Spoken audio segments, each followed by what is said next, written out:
그러면 우리가 앞에서 이제 인공지능과 기계학습에 대한 기본적인 개념 그리고 뉴럴 네트워크에 대해서 조금 자세히 알아봤죠. 이번에는 뉴럴 네트워크의 발전된 모델인 딥 네트워크에 관해서 알아보도록 하겠습니다.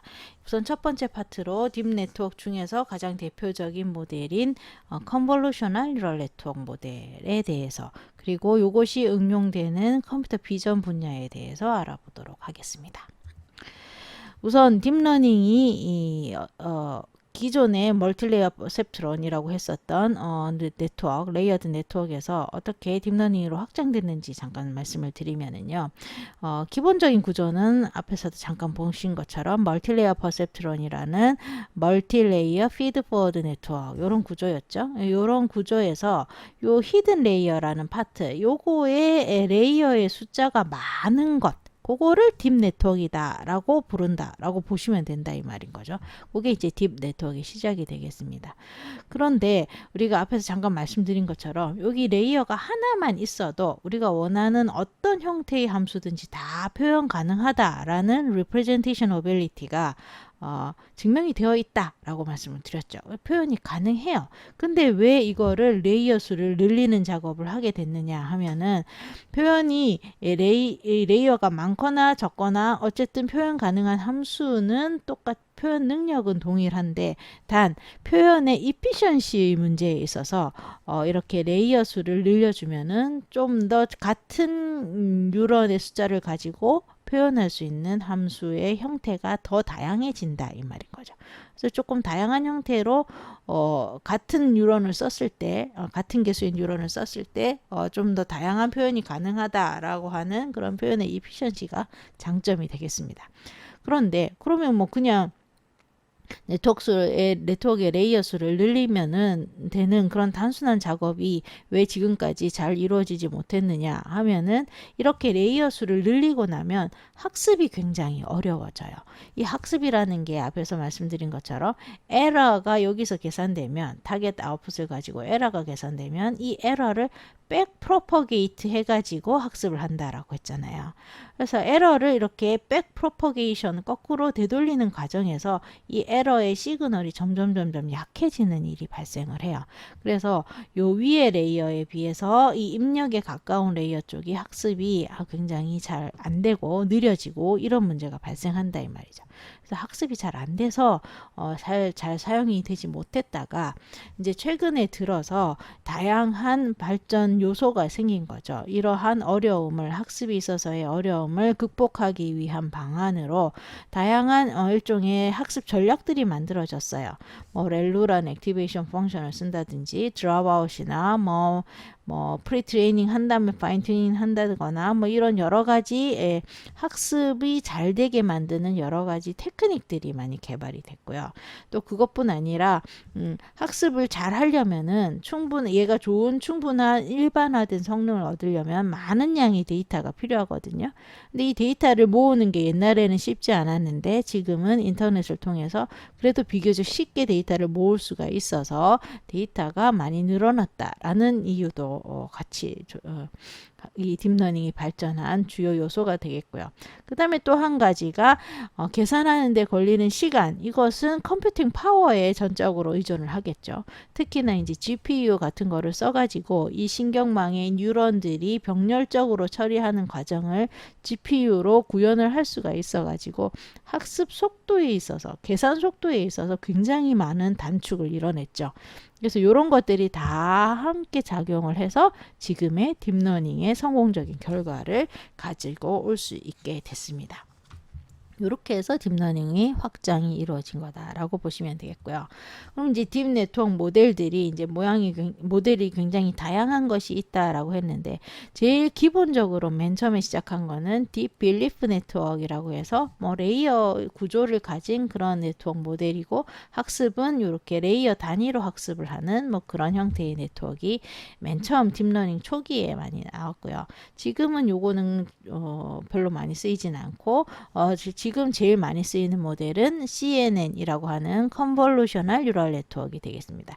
얘는 영상 데이터 요거를 잘 다루기 위해서 만들어진 모델로 실제로 사람의 시신경 대뇌 피질에 있는 시각적인 정보 처리 과정 요거를 못 떠서 만든 모델이라고 보시면 되겠습니다.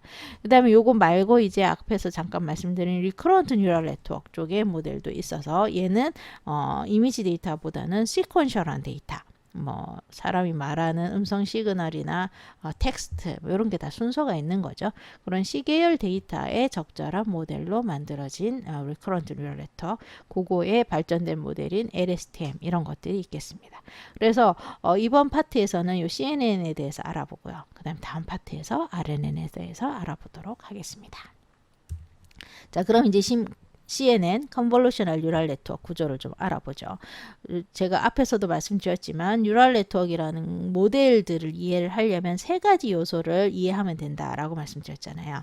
뉴런이 어떻게 만들어 정의가 됐느냐, 그 다음에 연결 구조가 어떻게 됐느냐, 학습은 어떻게 이루어지느냐, 이 세 가지 요소를 파악을 하면 되는데요. 이 Convolutional Neural Network 같은 경우에 학습은 그냥 에러 프로퍼게이션, 멀티레이어 퍼셉트론에서 하는 그거 그대로 사용된다라고 보시면 돼요. 그래서 특별히 새로운 것은 뭐 여러 가지 다양한 학습 전략들이 아까 말씀드린 것처럼 드롭아웃이나 뭐 이런 것들이 있지만 근본적으로 달라진 거는 없고요. 여기서 알아볼 거는 뉴런과 네트워크 스트럭처가 되겠습니다.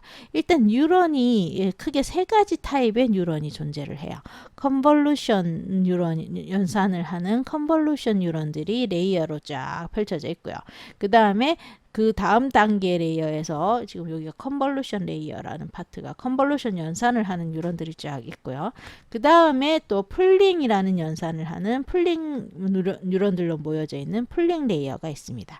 그리고 마지막으로 이제 fully connected 이 파트가 아니면 fully connected라고 해서 MLP랑 똑같은 구조라고 보시면 돼요.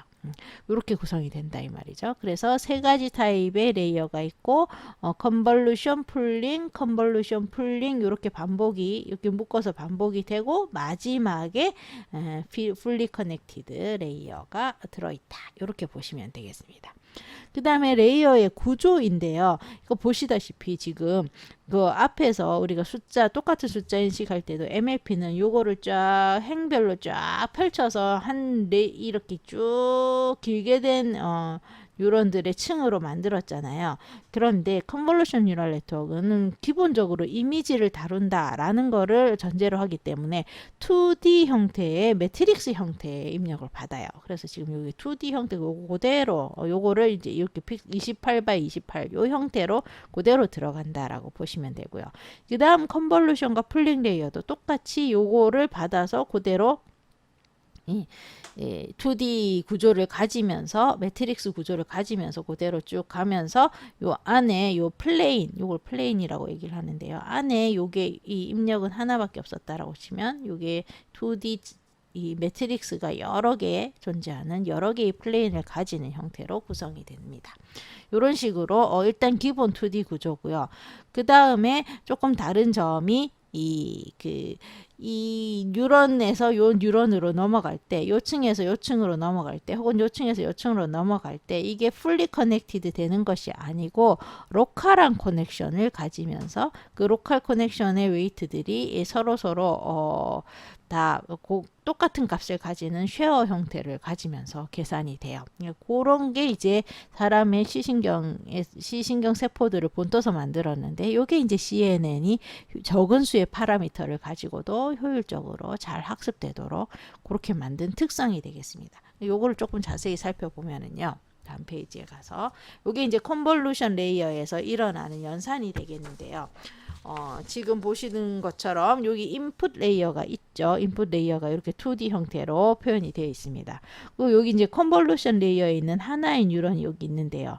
이게 앞에 MLP 같으면은 이 뉴런 하나가 그 앞에 레이어에 있는 입력들을 전부 다 봤잖아요. 그래서 풀리 커넥티드였죠.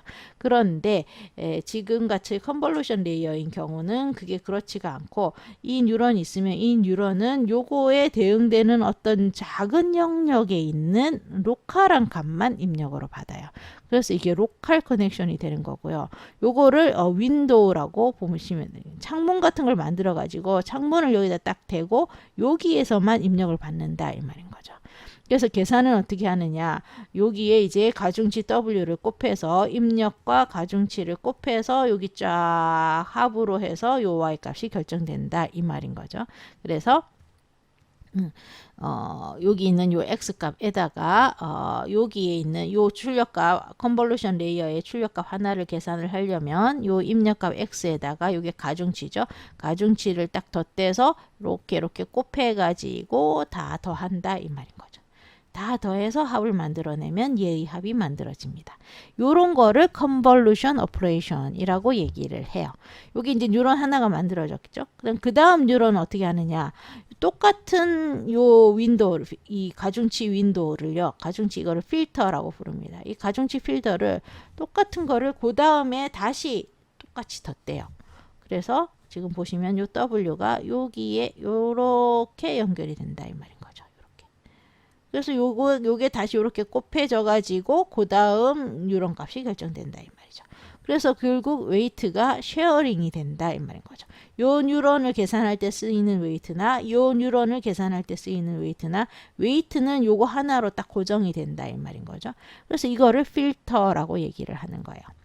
요렇게 해서 하나의 필터를 가지고 여기 있는 레이어들의 다 출력값들을 요 윈도우로 이렇게 옮겨가면서 출력값을 계산하게 됩니다. 요게 이제 컨볼루션 오퍼레이션이 되는 거고요. 요거를 필터가 딱 하나만 한 층에 하나만 있는 건 아니고요. 요런 필터를 여러 개를 두면 요런 레이어들이 여러 개 많이 생기겠죠. 그렇게 해서 만들어진 게 앞에 구조에서 보이는 요거 하나. 요게 하나의 W를 가지고 만든 거고 그다음 요게 그다음 W를 가지고 만든 거고 이런 식으로 해서 10개의 서로 다른 필터를 쓰면 10개의 플레인이 만들어지겠죠. 요런 하나를 한 플레인이라고 얘기를 합니다. 요런 식으로 해서 컨볼루션 레이어를 만들어요. 그래서 로컬 커넥션과 웨이트 쉐어링의 개념을 아시겠죠? 그런 식으로 만들어서 컨볼루션을 만들고요. 그 다음에 이제 풀링은 어떻게 하느냐 하면은 풀링은 컨볼루션 얘기를 했고요. 풀링은 여기 이제 컨볼루션 레이어의 컨볼 레이어의 출력값이라고 쳐봅시다. 풀링은 요거를 사이즈를 줄이는 그런 역할을 한다라고 보시면 되겠어요. 이게 이제 원래 큰 이미지에서 점점 이미지가 줄어서 결과적으로 우리가 원하는 거는 이 이미지를 계속 점점 사이즈를 줄여 가가지고 마지막에 10개의 클래스로 분류를 하는 출력을 내야 되잖아요. 그래서 출력값을 이 노드의 수를 점점 줄이는 과정이 필요하거든요. 그 일종의 그렇게 해서 5라는 이미지를 5라고 하는 숫자 abstract된 추상적인 개념으로 바꾸어가는 과정이다 이 말인 거죠. 그래서 그런 과정이 이제 이미지를 반으로 줄이는 과정으로 표현이 돼서 풀링이라고 얘기를 합니다. 그래서 어떻게 하느냐 하면은 이게 이제 컨볼루션 레이어의 출력 값이에요. 여기 하나하나가 노드라고 치면 거기다가 이렇게 2x2 윈도우를 대요. 뭐 2x2를 쓸 수도 있고 3x3을 쓸 수도 있지만 2x2를 썼다고 칩시다. 그럼 2x2를 쓴 다음에 이 4개의 값을 하나의 값으로 대표를 하는 거죠. 근데 대표할 때 어떤 값으로 대표할 거냐 할 때 많이 쓰는 방법이 맥스 풀링. 요 중에 제일 큰 값을 가지고 오는 맥스 풀링을 많이 씁니다. 이렇게 해서 4개를 4x4, 2x2짜리를 하나로 바꾼 거죠. 그럼 결과적으로 이게 4x4짜리 이 크기의 이미지였다라고 하면은 이게 2x2로 크기로 바뀌게 되는 거죠. 반으로 줄어드는 게 4분의 1로 줄어드는 셈이 되는 거죠. 그래서 맥스 풀링으로 줄이기도 하고 에버리지 풀링은 평균 값을 취하는 거죠. 요거의 평균 이렇게 해서 에버리지를 취해서 에버리지 풀링을 하기도 하고요. 이렇게 해서 어쨌든 이미지의 사이즈를 줄이는 과정이라고 보시면 되겠습니다. 그렇게 해서 내가 이 윈도우를 줄일 때 이 윈도우 크기를 얼마로 할 거냐 하는 요 사이즈는 사람이 정할 수가 있어요. 그리고 요거를 이런 식으로 두 개씩 이렇게 오버랩 없이 이렇게 진행할 거냐 아니면은 여기를 한 칸씩 오버랩을 생기면서 진행할 거냐 뭐 이런 거를 정할 수도 있고요. 그 다음에 맥스 풀링을 할 거냐 에버리지 풀링을 할 거냐 뭐 이런 것도 여러 가지 변형이 있을 수가 있어요. 어쨌든 기본적으로는 사이즈를 이렇게 줄이는 과정, 이게 풀링이라고 보시면 되겠습니다. 그래서 리사이징 이펙트를 갖고 있고요. 이렇게 하면서 여기에서 나온 출력이나 여기에서 나온 출력이나 위치가 약간 어긋나도 같은 값으로 대표가 되겠죠. 그래서 트랜슬레이셔널한 변형을 약간 흡수하는 트랜슬레이셔널 인베리언스의 효과도 가지고 오게 됩니다. 그래서 이렇게 풀링 구조를 가지는 것을 만들어서 결과적으로 어떤 숫자 이미지를 하나를 입력한다라고 하면은 거기에 이제 컨볼루션 레이어를 두고 그 다음에 풀링 레이어를 두고 또 컨볼루션을 하고 풀링을 하고 이런 식으로 진행하다가 마지막에 풀리 커넥티드 레이어를 달 수 있는데 요게 이제 맨 처음 초창기에 나온 대표적인 CNN 모델이라고 보시면 되겠습니다. 이게 이제 르넷이라고 제일 초기 CNN 모델인데요. 이게 얀 르큰이라는 사람이 손으로 쓴 숫자를 인식하기 위해서 제시한 모델이었어요. 그래서 보시면은 원래 이미지가 32x 32고 얘는 흑백 영상이니까 여기는 플레이는 하나밖에 없겠죠. 입력에 들어가는 요거는 채널이라고도 많이 부릅니다. 그래서 채널 숫자는 흑백 이미지니까 한 개인데 뭐 칼라 이미지 같으면은 여기가 RGB 채널이 있어서 3개가 되겠죠. 이렇게 해서 입력이 들어가고 컨볼루션 레이어는 지금 5x5라는 윈도우 사이즈가 5x5라는 거예요. 여기 윈도우를 5x5짜리를 두고 스트라이드가 1이라는 얘기는 이걸 한 칸씩 한 번에 한 칸씩 이렇게 움직여 간다 이 말이거든요. 이렇게 해서 컨볼루션을 쫙 하면은 요런 28x28짜리 이 플레인이 하나 생길 건데 요건 6은 뭘까요? 요거는 필터의 숫자가 여기다 이 말인 게 있죠. 윈도우 종류가 윈도우 요 하나 되는 요 윈도우의 웨이트 값의 종류가 6개가 있다 이 말인 거죠. 요렇게 해서 컨볼루션 하고 그 다음에 풀링은 2x2로 해서 반으로 줄었죠 이미지가. 풀링하고 다시 또 5x5 윈도우를 두고 컨볼루션을 하고 다시 풀링을 하고 이렇게 해서 요만큼까지 이미지의 사이즈가 줄었어요. 여기 필터의 숫자는 16개죠. 요 필터 숫자. 요런 거 다 사람들이 디자인할 때 정해줘야지 되는 숫자예요. 이렇게 해서 하고 나면 이제 요거를 아까 우리가 숫자 영상을 쫙 펼쳐서 벡터 이렇게 쭉 한 줄로 만드는 거랑 비슷하게 얘도 쫙 펼치게 되는데요. 그 펼치는 작업을 플래튼이라고 합니다. 그래서 플래튼을 해서 쫙 펼치면 여기 120개의 뉴런으로 표현이 되겠죠. 그리고 이제 뭐 여기가 이제 멀티레이어 퍼셉트론이겠죠. 멀티레이어 퍼셉트론까지 해서 마지막에 이 클래스 라벨을 붙이는 여기 하나로 표현되어 있지만 10개라고 보시면 되겠습니다. 10 노드 로 표현이 되는 이런 르넷 구조를 가지고 있다라고 보시면 되겠습니다. 이거를 조금 다르게 표현한 게 요 밑에 건데 뭐 똑같은 개념이라고 보시면 되겠습니다. 이렇게 해서 숫자를 인식을 하는 기본적인 구조가 맨 처음 초창기 CNN에서 만들어졌고요. 이게 아까 말씀드린 것처럼 학습을 하면은 여러분들이 혹시 파이썬이나 이런 거를 활용하실 수 있는 분이 있으시면 그 간단하게 코드를 찾아보실 수 있어요. 가지고 수행해 보시고 있는데 그냥 그 코드 받아서 그냥 수행만 해도 뭐 99.5% 이상의 인식률 그러면 오류율로 에러율은 0.5% 미만이죠. 이런 성능을 얻으실 수 있을 거예요. 그런 식으로 해볼 수 있겠다라는 거죠. 요게 이제 초창기 CNN이었습니다. 이제 요거를 가지고 와가지고 이제 실제로 딥러닝이라는 게 폭발적인 인기를 얻게 된 거는 이 CNN을 가지고 좀 모델을 복잡하게 만들어 가지고 컨볼루션 레이어 뭐 이런 걸 복잡하게 만들어서 어떤 도전이 있게 됐느냐 하면은요. 아까 손으로 쓴 숫자는 너무 쉬운데 지금처럼 이렇게 요런 영상이 있으면 요 안에 있는 오브젝트가 뭐 타이거냐 램프냐 뭐 이런 거를 풀어보는 오브젝트 클래시피케이션 문제가 컴퓨터 비전 분야에서 많이 되고 있었어요. 2010년부터 이때 이제 이미지넷 챌린지라고 해가지고 1.2밀리언 개의 이미지에다가 이런 다 클래스 라벨을 1000 종류의 클래스 오브젝트 클래스에 대해서 라벨을 쫙 붙이고 이걸로 인식하는 걸 해봐라 라는 컴페티션이 있었는데요. 그 컴페티션이 2010년부터 시작을 해가지고 뭐 다양한 방법들이 시도가 됐었어요. 고전적인 컴퓨터 비전 쪽의 어프로치를 써가지고 하고 있었는데 2012년 그러니까 세 번째 대회에서 알렉스넷이라는 CNN 베이스드의 딥러닝 모델이 나와가지고 1등을 한 거예요. 1등을 한 것도 한 건데 중요한 거는 그때의 이 얘가 얻은 에러 레이트, 분류율인 거죠. 분류율이 16.4%였는데요. 이게 탑5의 분류율이 16.4%라는 거는 1000개 중에 5개 후보를 냈을 때 거기에 정답이 있었던 경우, 그거를 탑5 에러라고 합니다. 이 16.4%였는데 이거 말고 다른 방법들, 그러니까 다른 컴퓨터 비전 방법들에 그 전부터 연구를 하고 있었겠죠.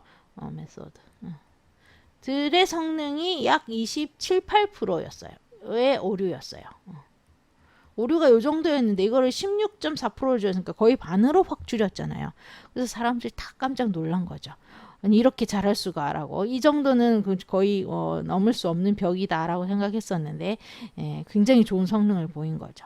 그 이후로 이제 모든 사람들이 다 딥러닝 연구를 시작을 해가지고 그 다음부터 매해 계속된 대회에서 계속 위너나 2등이나 이런 것들이 다 딥러닝 모델이 쫙 만들어지면서 성능도 확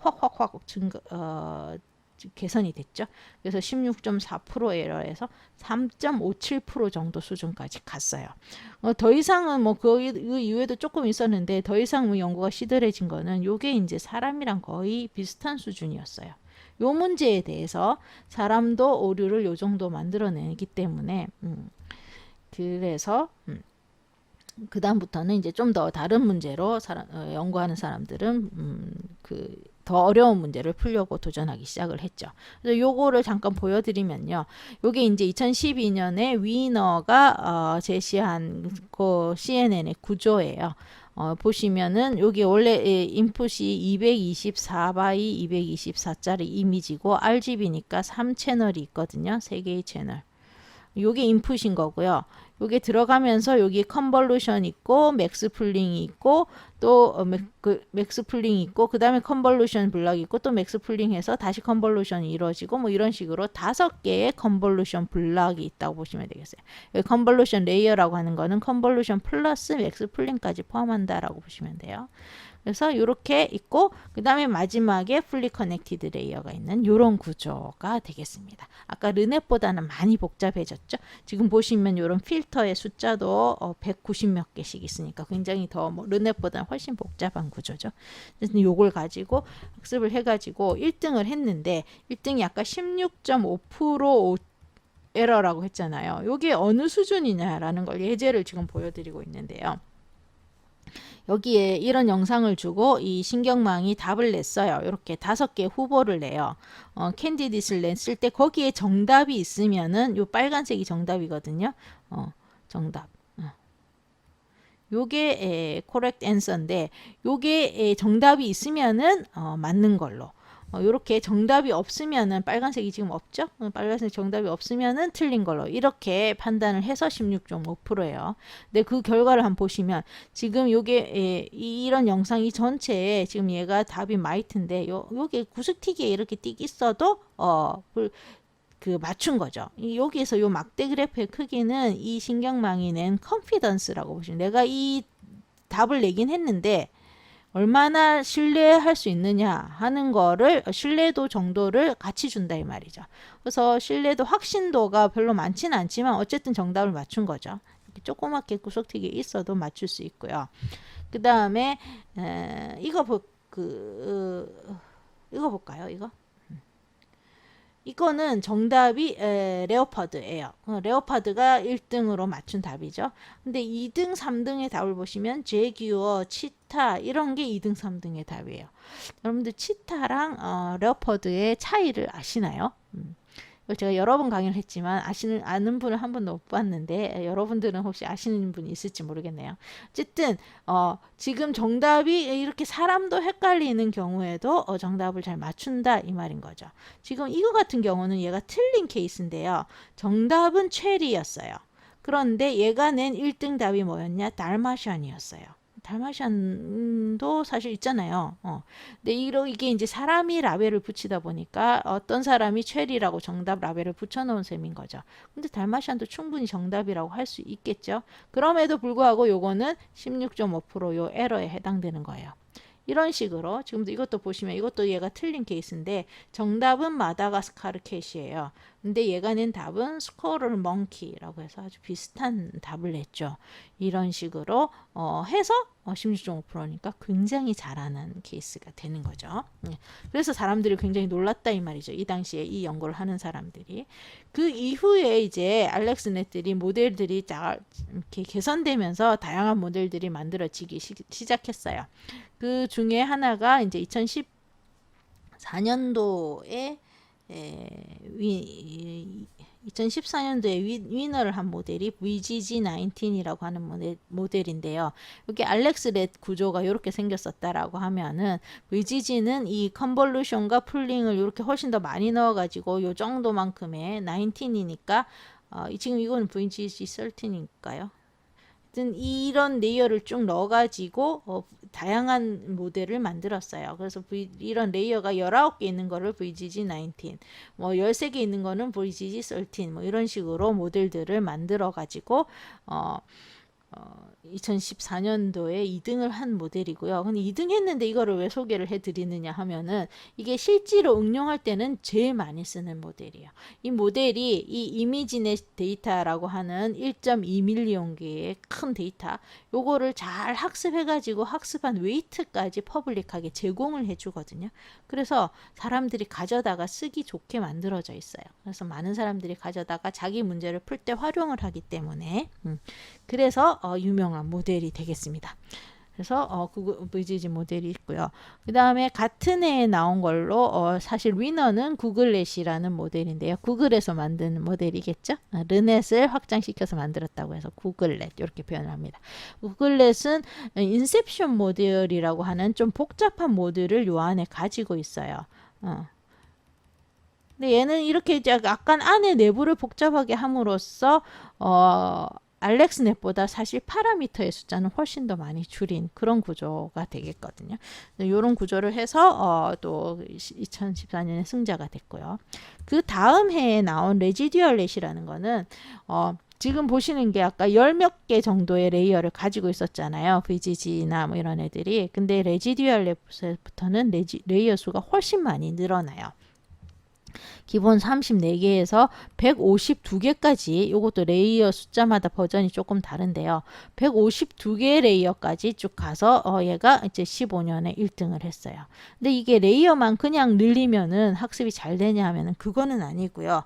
레이어를 많이 하면서 학습을 잘 하는 방법으로 이렇게 스킵 커넥션이라고 하는 레이어와 레이어 사이를 뛰어넘는 커넥션을 만들고 학습시킬 때는 요 직전 레이어에 스킵해서 들어오는 요 레이어하고 그 다음에 얘가 만들어야 되는 얘가 원하는 출력 사이에 차이값 요것만 학습을 할 수 있도록 요 원래 입력값을 더해주는 형태로 그러면 이제 얘가 학습해야 되는 거는 요 파트 나머지 부분 레지듀얼 파트만 학습하면 되는 거죠. 이런 식으로 만들어서 학습을 시키면 굉장히 학습이 더 잘 되더라. 이렇게 해서 만들어 놓은 레지듀얼 네트워크 구조가 있겠습니다. 이것도 지금 많이 다른 문제에서도 활용하는 구조가 되겠고요. 이렇게 하면 레이어 수를 많이 늘려도 학습이 효과적으로 된다라는 거를 보여주면서 2015년에 승자가 된 모델이죠. 그렇게 해서 실제로 보시면은 이제 이 이미지넷 데이터를 가지고 컴페티션을 하는 거를 ILSVRC라고 컴페티션이 이름이 그런데요. 여기 2012년에 알렉스넷이 나오면서 승자가 된 이후에 여기가 2012년이죠. 2010년, 11년 이때 승자들의 성능이 보다는 훨씬 더 많이 줄었었죠. 알렉스넷에서 에러율이.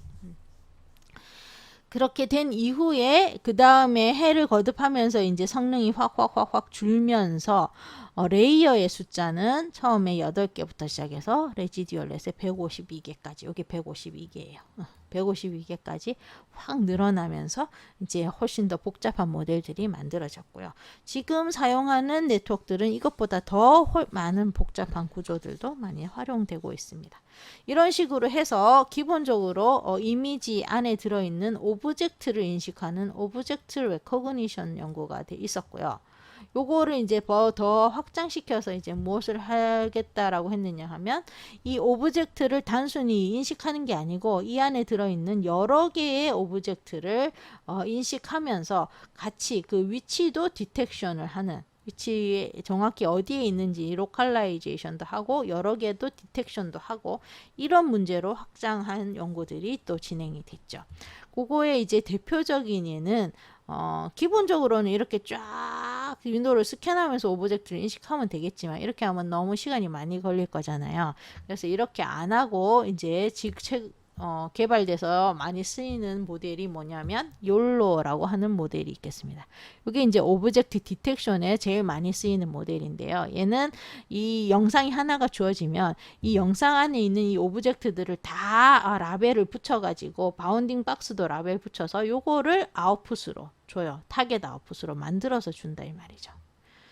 각각 하나하나의 오브젝트 클래스를 아웃풋으로 주는 게 아니고 타겟 아웃풋으로 요 바운딩 박스와 그 다음에 오브젝트 이름 요거까지 한꺼번에 요 세 개를 한꺼번에 다 만들어서 하나의 아웃풋으로 만들어서 준단 말이죠. 그리고 요걸 한꺼번에 쫙 학습을 해요. 그러면 앞에 클래시피케이션 하는 것보다 훨씬 더 어려운 문제가 되겠죠. 그럼에도 불구하고 얘를 학습을 했더니 학습이 잘 되더라 이 말이죠. 학습에 성공한 모델이 요게 되겠습니다. 그래서 얘는 이 오브젝트들을 윈도우를 가지고 이렇게 쫙 스캔하면서 오브젝트 인식을 하는 것이 아니라 이거 전체를 한 번만 딱 주면 한 번 쫙 처리해서 한 번에 요 결과가 싹 나온다 라고 해서 You only look once 한 번만 보면 된다 라고 해서 이름이 붙여져 있는 모델이고요. 요게 실제 응용할 때에 그래서 자율주행이나 이런 데서 제일 많이 쓰이는 모델이 되겠습니다. 버전도 2016년 이후로 계속 발전된 버전들이 나오고 있고요. 요거는 요 유튜브에 가서 보시면은 확인할 수 있는 최근 응용인데요. 이거는 코로나에서 요 사람들 간의 소셜 디스턴스, 이 사람들 간의 디스턴스가 어느 정도 유지가 되고 있느냐라는 거를 사람을 디텍트 해가지고 디스턴스를 체크해보는 그런 어플리케이션이에요. 그래서 지금 요거 같은 경우는 여기 사람들이 뭉쳐 있으니까 요거 위험하다. 요 초록색 요거는 잘 떨어져 있으니까 괜찮다. 뭐 이런 거를 보여주는 거죠. 사람을 디텍트 하는데 이 영상 안에 있는 여러 사람들을 다 디텍트 한 거죠. 이런 걸 하는데 오브젝트 디텍션 모델인 YOLO가 사용되고 있습니다. 그 다음에 또 많이 쓰이는 모델 중에 하나가 이미지를 세그먼테이션 하는 거. 이거 클러스터링 중에 하나죠. 근데 요걸 하는 모델이 또 있어요. 그거 같으면 지금 요게 인풋인 거죠. 인풋이 들어가고 아웃풋은 여기에서 자동차는 자동차들끼리 의미적인 것끼리 건물은 건물끼리 표지판은 표지판끼리 뭐 이런 식으로 의미적인 정보들끼리 그룹핑을 하는 거를 시멘틱 세그먼테이션이라고 얘기를 하는데요. 요 작업을 하도록 컨볼루셔널 뉴럴 네트워크 모델을 만든 것이 있어요.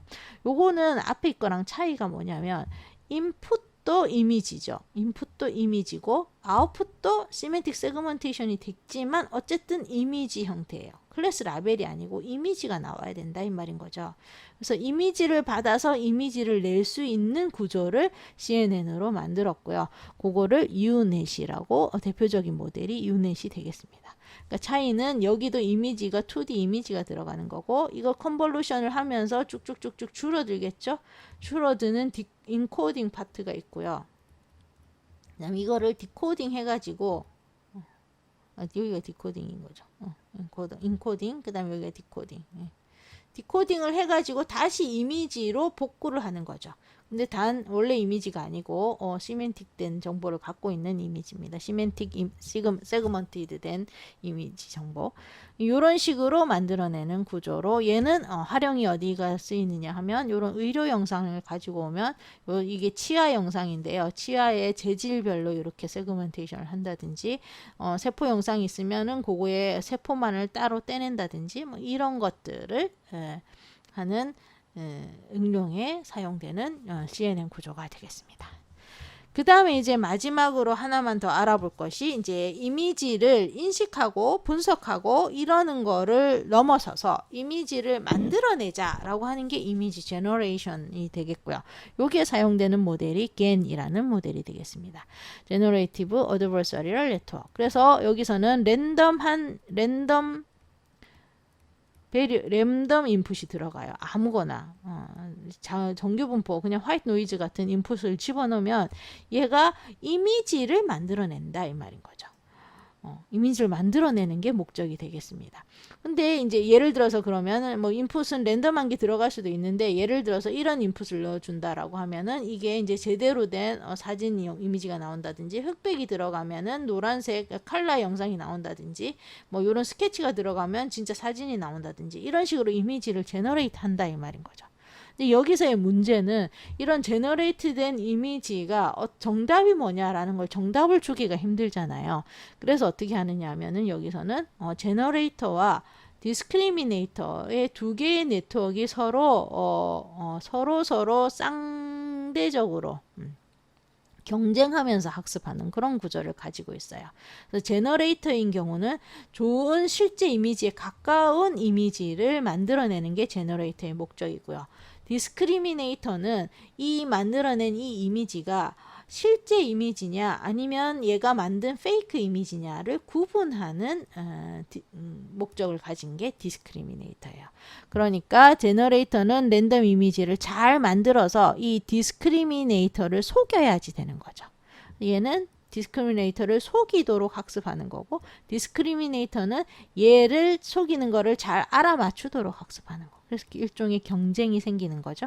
그래서 이런 거를 adversarial training이라고 얘기를 합니다. 이런 구조로 학습을 시켜서 결과적 목적은 뭐다? 이런 이미지를 만들어내는 것을 목적으로 하는 연구가 있습니다. 여기 이제 데이터 생성이라고 하는 걸로 확장이 돼가지고 굉장히 다양한 또 데이터 생성 분야에 적용이 되고 있습니다. 그래서 여기까지 해서 CNN Convolutional Neural Network 모델의 구조하고 그 다음에 적용되는 사례들에 대해서 살펴봤고요. 다음 동영상에서는 RNN 모델에 대해서 알아보도록 하겠습니다.